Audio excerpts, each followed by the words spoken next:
আমি পবিত্র গ্রন্থ মুকুট আল কোরআনুল কারীমে যারা মুতাজির ইসলামকে দেখতে এসেছেন, শুনতে আসেননি, আপনারা চলে যাওয়ার মন করলে এখনই চলে যান।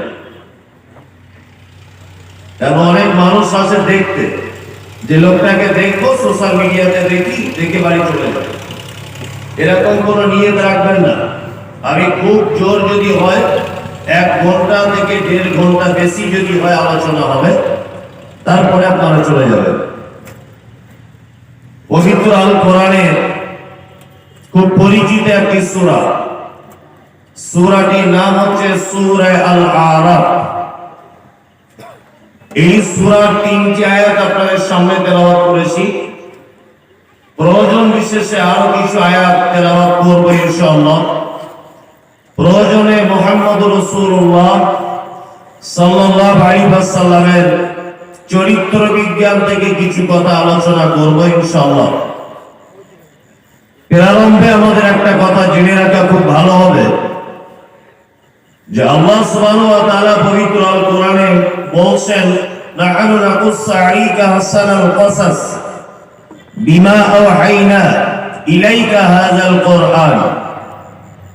সারা পৃথিবীতে যত গদ্য পদ্য উপন্যাস কবিতা আবৃত্তি যা কিছু আমরা শুনি বা পড়ি, আল্লাহ নিজে বলছেন ওহীর মাধ্যমে মুহাম্মদ সাল্লাল্লাহু আলাইহি ওয়াসাল্লামকে যেটা দেওয়া হয়েছে তার নাম আল কোরআন।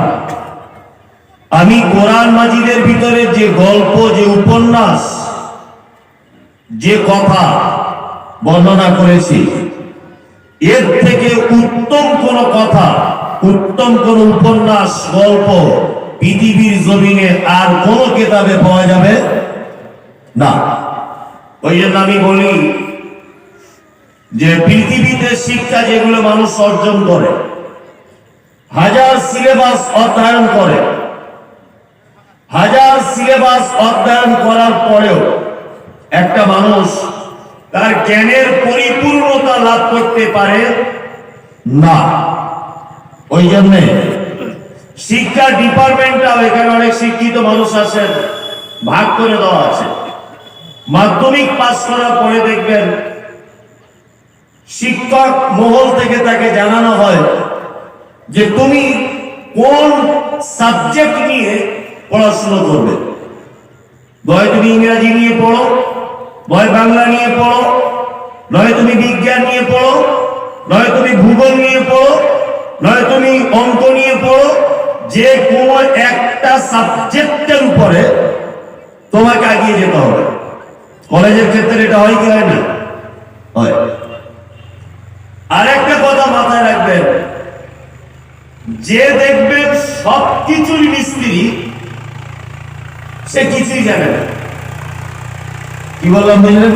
রাজমিস্ত্রি কাজ করে, রঙের কাজ করে, ও দরজা জানলা লাগাতে পারে, ও সেন্টারিং এর কাজ জানে, ও ছুতোর মিস্ত্রিও ভালো, ও দর্জিরও কাজ জানে। একে দিয়ে কখনো কোনো কাজ করাবেন না, কারণ এ সব কাজ জানে, কোনো কাজের উপরে তার নিখুঁত এবং পারদর্শিকতা নেই, জানে সবকিছু। পৃথিবীতে ডাক্তার এটা একটা উপাধি, তাই না? দেখবেন কানের ডাক্তার আলাদা, নাকের আলাদা, চোখের আলাদা, আবার ব্রেনের আলাদা। কেউ হার্ট স্পেশালিস্ট, কেউ হাড়ের জন্য, কেউ বাত ব্যথা এর জন্য, কেউ স্কিনের। একটা ডিপার্টমেন্ট আছে না? ডিপার্টমেন্ট আছে। আপনি যদি একটা চোখের ডাক্তারকে বলেন যে আমার কিডনিতে স্টোন, পাথর, আপনাকে অপারেশন করতে হবে, তার পক্ষে সম্ভব? আর তাকে দিয়ে যদি আপনি করান, রোগী নাও বাঁচতে পারে, কাঁচি ভিতরে থেকে যাবে, উপরে সেলাই করে দেবে, তাই না? ওই জন্য আমরা চিকিৎসার ব্যাপারে স্পেশালিস্ট খুঁজি। আমার চোখে কিছু হয়েছে, চোখের স্পেশালিস্ট ডাক্তারকে, তাই না? তার মানে এতক্ষণ যা কিছু বললাম, পৃথিবীতে কোনো মানুষ সমস্ত জ্ঞান একত্রিত ভাবে অর্জন করতে সম্ভব নয়। আর পৃথিবীতে কোনো সাবজেক্টও নেই যে একটা সাবজেক্টের ভিতরে একটা মানুষের জন্ম থেকে মৃত্যু পর্যন্ত যে বিষয়ে জ্ঞান সেই সাবজেক্টের ভিতরে আছে, এরকম কোন সাবজেক্ট জানা আছে কারণ নেই।